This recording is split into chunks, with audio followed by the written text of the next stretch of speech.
12:04, nuevo bloque, como habíamos adelantado anteriormente.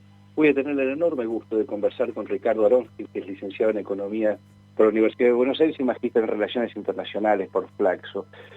Ricardo, Francisco Valas te saluda y te agradece muchísimo la atención de atendernos a esta hora. ¿Cómo estás? Hola Francisco, te estoy escuchando muy bajito. Bueno, vamos a reírles acá a los muchachos a ver si pueden mejorar un poco el volumen de retorno. ¿Ahí me escuchas mejor? Sí. Bueno, Ricardo,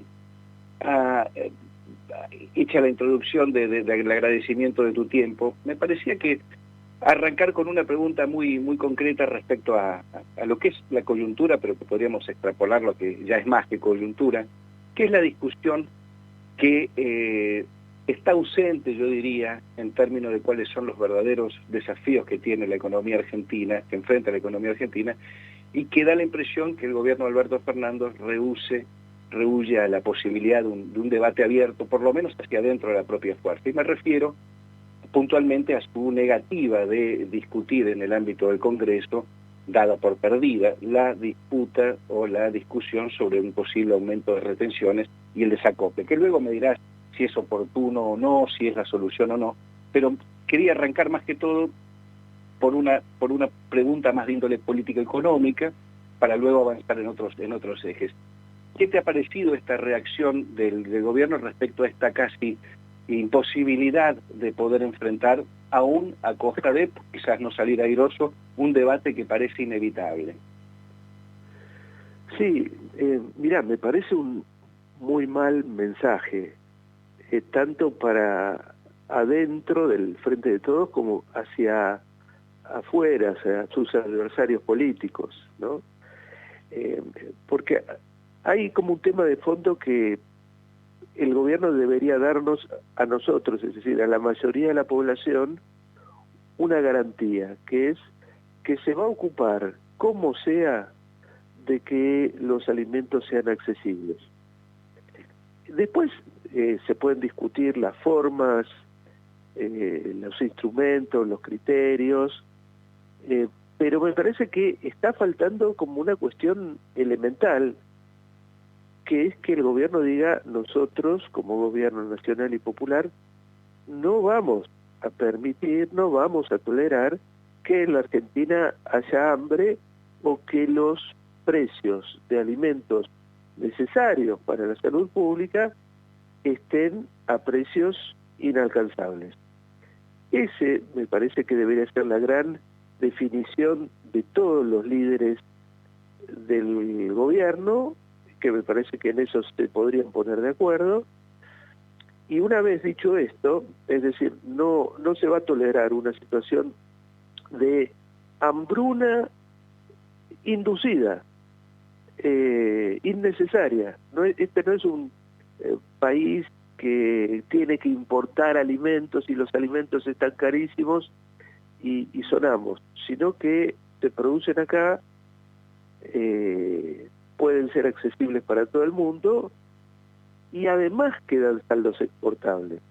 Esto quiere decir, en nuestro caso no es que una contradicción, o exportamos o comemos, es decir, o nos quedamos sin dólares o ayunamos, sino que en el caso argentino uno puede tomar una parte de la producción de trigo o de carne o de lo que sea, destinarlo al mercado local en una proporción que permita cubrir las necesidades de la mayoría de la población y exportar.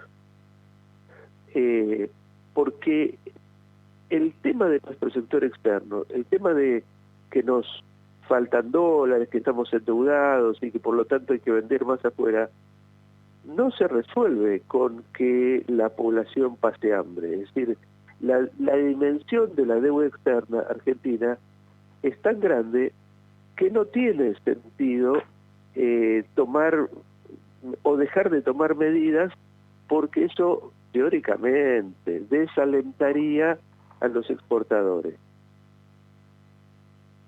Te escucho, Lari, coincido plenamente. La consulta da la impresión que queda todo el debate respecto a lo que tiene que ver con los precios internacionales y su impacto en la Argentina sin ese desacople, que las retenciones fuesen la única manera posible de lograr eso. Si bien sería la primera herramienta, habría otras instancias que ni siquiera se están explorando, ni siquiera forman parte del debate que debería dar, y coincido, el gobierno hacia la sociedad o hacia por lo menos hacia su base electoral, y quedan ausentes. Y pienso, por ejemplo, en los cupos. Creo que interpreto que algo así que has mencionado, en establecer algún tipo de cupos, algún límite a que no todo sea exportable, a que haya saldos que puedan quedar dentro de la Argentina. ¿A qué atribuís esta reticencia a que este tipo de debates abiertos no se estén dando? ¿A un exceso de cuidado como es el que manifiesta quizás Alberto Fernández en no confrontar, a no querer dar estas batallas dadas que él considera perdidas? Pero si así fuese, ¿qué opciones quedan? Sí, la verdad que la pregunta es compleja. Bueno, ha sido una línea de conducta del gobierno la no confrontación. De hecho, el gobierno tiene maniatada su propia decisión en relación al tema retenciones, porque apenas asumió, salió una ley de emergencia económica en la cual se incluyó techos para las retenciones. Por ejemplo, para el trigo se estableció un techo del 15%. Hoy las retenciones al trigo son del 12%, es decir, el gobierno dentro de la ley podría subir 3 puntos de retención y no lo hace tampoco. Pero quiero decir, el origen de esta dificultad para, digamos, cuando Alberto dice, tengo que ir al Parlamento, bueno, eso tiene que ver con que al comienzo de la gestión establecieron una ley poniendo unos techos a las retenciones posibles que no tenían otro sentido que el de mostrar la buena voluntad del gobierno frente al campo. Es decir, que no lo confundieran con un gobierno, entre comillas, malo que le hace mal al campo. Bueno, quedó maniatado. Hoy el precio del trigo es el doble del 10 de diciembre de 2019 y quedó clavada el techo de las retenciones. Es realmente increíble, es una falta de visión completa. Bueno, y son los costos de tratar de agradarle a sectores que no tienen ningún tipo de sensibilidad social. Porque digo, la verdad que el propio sector podría decir, bueno, está bien, súbanlas a 20, igual estamos nadando en dólares, tenemos una cosecha bárbara, los precios internacionales son increíbles, suban un poco. No hay nada de ese tipo. Es decir, es una negociación absolutamente perdidosa. El gobierno dice, no, yo, mira, hago el gesto, lo pongo en una ley, y no hay ningún resultado socialmente aceptable. Yo lo veo al gobierno en ese sentido con una línea de conducta muy perdidosa frente a actores sociales que no muestran un sentido de pertenencia comunitaria. Si fuera por eso, claro, exportan todo. No se puede esperar mucho de esos sectores cuando han dado líneas, definiciones muy claras de sus posiciones, pero sí es posible pensar que, digamos, que el gobierno disponga de algún tipo de herramienta de confrontación. Lo que vos decís es cierto, ¿no? El gobierno ha evitado todo este tipo de confrontación, esto es una línea de conducta, es como mostrarse en una versión de buenos modales, como si eso fuese en última instancia la resolución de todos los conflictos anteriores que había en otras épocas. Pero uno piensa que de alguna manera hay intenciones en algunos sectores del Frente de Todos de no ir a una confrontación ridícula como lo que muchas veces se intenta reducir, y que sí hay canales de discusión o de debate que tampoco son aceptados básicamente por Alberto Fernández, digamos, el que se arroga el derecho de ser el que tiene la lapicera para firmar, tampoco toma la decisión de decir, bueno, incursionemos por otros caminos. Y ahí hay una segunda trampa en la que yo creo que se cae, y me gustaría saber tu opinión, que es que si uno atenta contra estos sectores en una iniciativa que pudiera marcarles un aumento de retenciones, como veníamos hablando, bueno, vas a desalentar a las inversiones. Esto es una vieja construcción exitosa, que es que cualquier cosa que atente al crecimiento de determinados sectores concentrados va a producir una desincentivación absoluta y vamos a perder oportunidades. Y como necesitamos dólares, entonces, bueno, no nos metamos con la gallina de los huevos de oro. Digo, después de tantos años de experiencia, ¿cómo es posible que esto no se haya resuelto políticamente en un frente que uno considera debiera tener resueltas estas trampillas a las que se suele caer? Sí, mira, me parece que ahí hay una debilidad del Frente de Todos, incluso del kirchnerismo, en el sentido de asumir una discusión pública decidida, clara, fundamentada y con una visión moderna. Esto quiere decir, hay que llegar a toda la población con un conjunto de argumentos razonables, sensatos, bien fundamentados, que existen, por supuesto, sobre la necesidad de tomar medidas para separar los precios locales de los internacionales. A ver, el otro día me llega del exterior una foto de una góndola de un supermercado español de carne, dice carne argentina, está en euros, uno traduce las euros a pesos y está a 18.000 pesos el kilo. Entonces, si uno sigue el criterio del mercado, hay que vender toda la carne afuera. Sí, no hay manera. Esto hay que discutirlo, porque estamos en una situación... Mira, yo estaba estudiando la hambruna de Irlanda de 1847, que fue tremenda, murieron más de 400.000 personas. Y no era porque no había comida en Irlanda, sino porque la mandaban a Inglaterra, donde la población tenía un poder adquisitivo casi 3 veces el de los irlandeses, y se podía comprar comida dentro de Irlanda, pero estaba inalcanzable para la propia población. No puede ser, en el siglo XXI estamos en una situación de ese tipo. Y a mí me preocupa especialmente algo que el sacerdote de la Serna denunció sobre lo que está pasando en los comedores infantiles en Quilmes, que es que la dieta que están recibiendo los chicos es mala, no tiene los elementos, los nutrientes, las cosas necesarias para que un chico se crezca con salud. Eso es intolerable. Un gobierno, yo te diría, un gobierno nacional no puede aceptar esa situación, porque hay otra gente que quiere ganar mucha plata. Esto es todo. Exacto. Ese criterio de absolutamente antisocial, alguien tiene que salir a discutirlo y a cuestionarlo y a ganarlo en la opinión pública. Ahora, si no hay nadie, si lo único que prima, Ricardo, es que quizás habría que pensar es, bueno, independientemente de esta no decisión de avanzar en esta dirección del gobierno, de decir, bueno, esto es una derrota anticipada, ¿qué herramientas, insisto, le quedan al gobierno para poder atenuar el impacto del aumento de los alimentos y el impacto de la inflación en general que sigue golpeando, porque sigue habiendo aumentos de sectores que tienen un impacto directo en la economía, como son las tarifas, como es combustibles? Digo, ¿por dónde se puede pensar en un control más o menos razonable de esta locura inflacionaria que tenemos con su correspondiente caída de impacto en ingresos?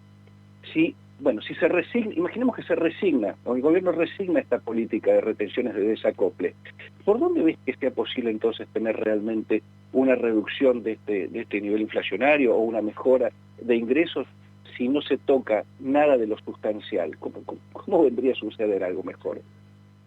Sí, no, lo que vos planteás es muy complicado, pero la verdad es que hay muchas propuestas, te diría, intermedias entre no hacer nada y hacer lo que habría que hacer, que es, por ejemplo, ampliar la oferta de productos alimenticios de primera necesidad,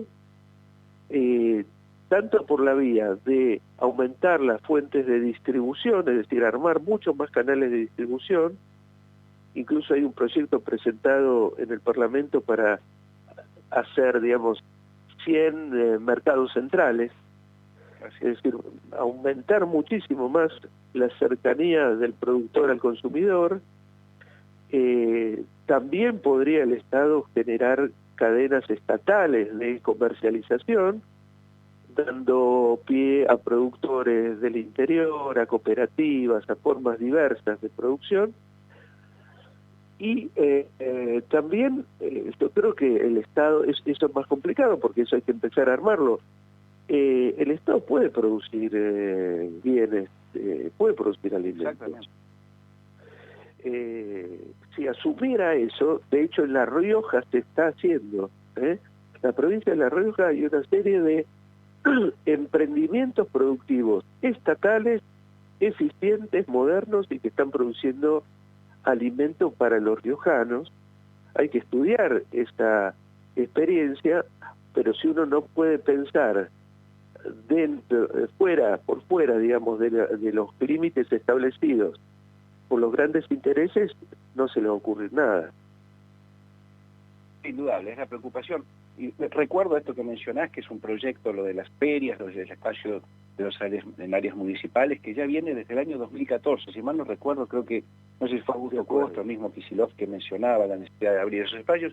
Y sin embargo, en estos años, ese ha sido otro de los tantos temas que ha quedado sepultado. Digo, en cuanto a estas opciones que bien claramente mencionás, de, bueno, si no es esto, no es la nada o esto, también hay opciones intermedias, pero tampoco se avanza en esas opciones intermedias. Eso genera, sin duda, un poco de desaliento en pensar seriamente cuáles van a ser las resoluciones a este tipo de conflictos. Por eso me parece que volver sobre cuál es la capacidad o la apertura que tiene el gobierno a explorar opciones que den resolución a este tipo de problemas, y vemos que queda reducido a esta declaración de no, yo no juego para apuestas a las que voy a perder, y ahí se terminó la historia, y hoy estamos discutiendo cualquier otra cosa. Es decir, la agenda hoy del gobierno son sus disputas entre, qué sé yo, por ejemplo, Massa y Guzmán respecto al aumento de ganancias, pero da la impresión de que el debate de fondo sobre los problemas estructurales de la Argentina no se está dando ni siquiera dentro del espacio del Frente de Todos. No sé si compartís esta preocupación con vistas al futuro, ya más allá de lo estrictamente coyuntural. Efectivamente, yo a veces no sé si el gobierno ciertos temas prefiere dejarlos de lado porque no los puede resolver o porque se olvida. Pero la verdad que yo hace rato, digamos, hubiera puesto mi atención ya desde el año pasado muy claramente en el tema precios, porque parte de la inflación que hubo el año pasado, cuando todavía estábamos fuertemente afectados por la pandemia, tuvo que ver con el traslado a precios de la corrida cambiaria del año anterior.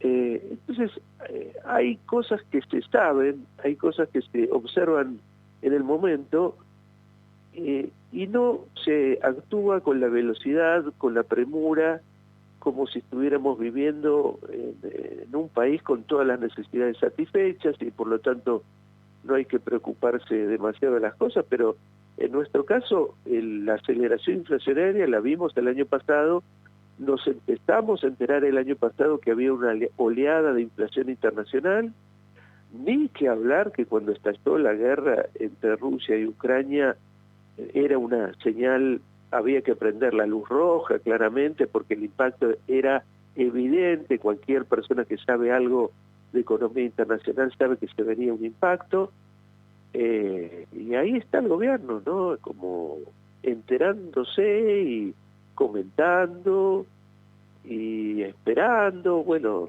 eso va a tener un costo en materia inflacionaria y va a tener un costo seguramente en materia electoral.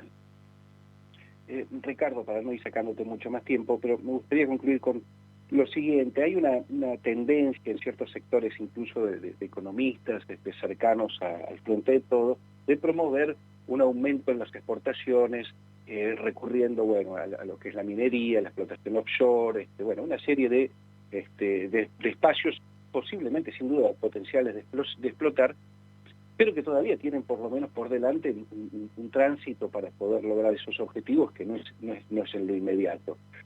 Ahora, vemos a pesar de todo que la Argentina ha tenido superávit comercial, que ha habido muchos dólares que han ingresado al Banco Central y que se han ido. O una de las razones que esgrime el gobierno para llevar adelante determinado tipo de políticas es su escasa fortaleza en términos de reservas. Y ha habido. ¿Qué pasó? ¿Qué considerás respecto a cómo fue administrado ese superávit, ese ingreso de dólares que fue bastante abultado, sobre todo el año pasado? Y mismo creo que abril fue un récord de 1.500 millones de dólares de superávit también. ¿Qué está pasando con la administración de los dólares, de las reservas, mismo del tipo de cambio? Y si eso tiene algún correlato también en un marco de una política general como la que estamos conversando, que no quedan delineadamente claros cuáles son los objetivos en materia, por lo menos de administración de reservas y de tipo de cambio. Sí, la verdad que cuando uno está sentado en el Banco Central de la Argentina y en una situación de mucha escasez de divisas, uno tiene que estar permanentemente alerta porque conocemos el comportamiento de muchos actores privados, sabemos que hay contrabando, que sale producción por Paraguay, que se buscan las 1001 formas de conseguir dólares y enviarlos afuera. Esto se sabe, no es nuevo, digo, cualquier persona más o menos politizada y que sabe algo de economía lo sabe. Durante el macrismo, grandes empresas argentinas tomaron deuda en el exterior. Y el año pasado se les ocurrió a todas empezar a pagar sus deudas, en una proporción gigantesca.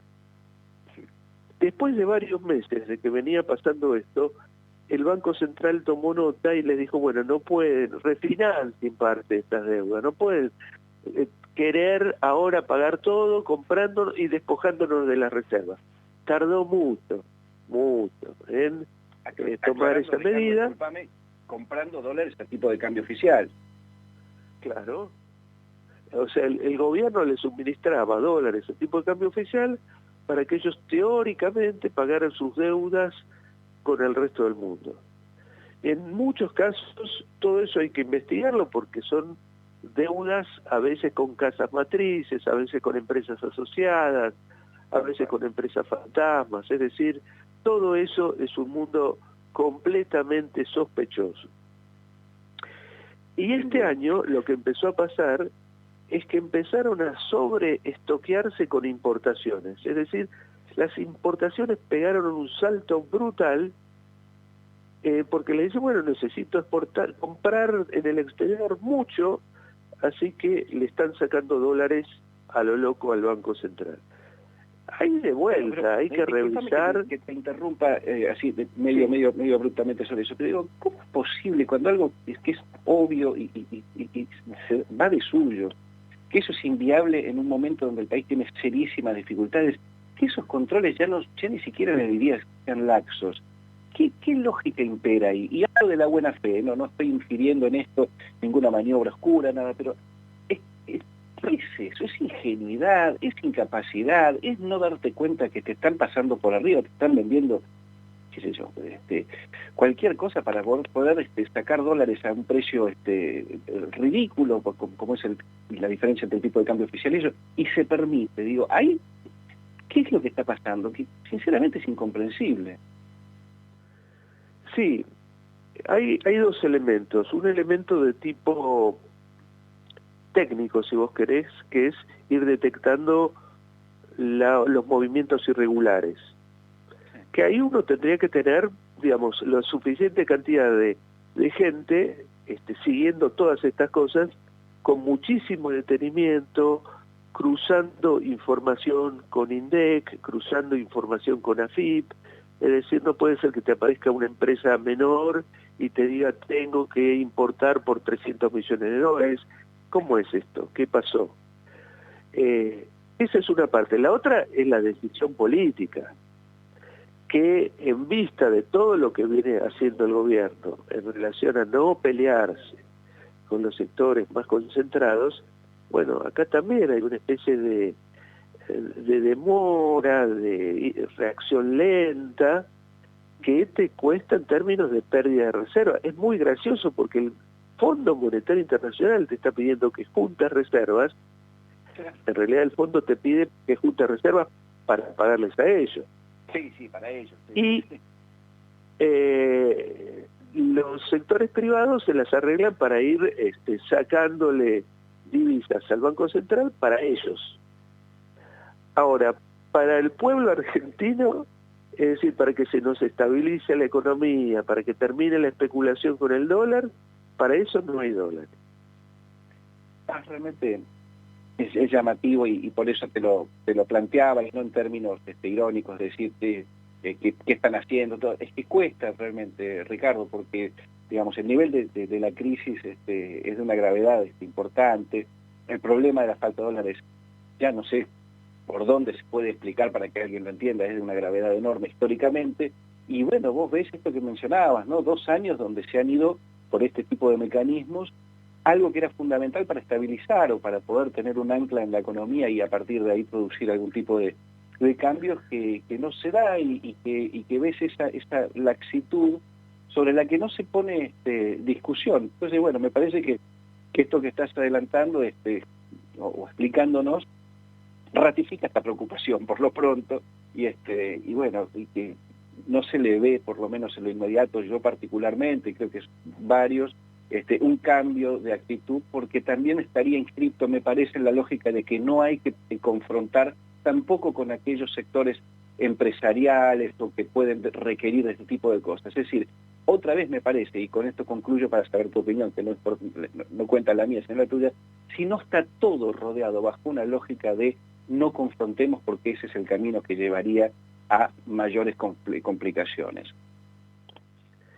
Sí, digamos, no cabe duda que confrontar llevaría a mayores complicaciones políticas y seguramente alguna buena confrontación llevaría también a reforzar la base electoral del gobierno.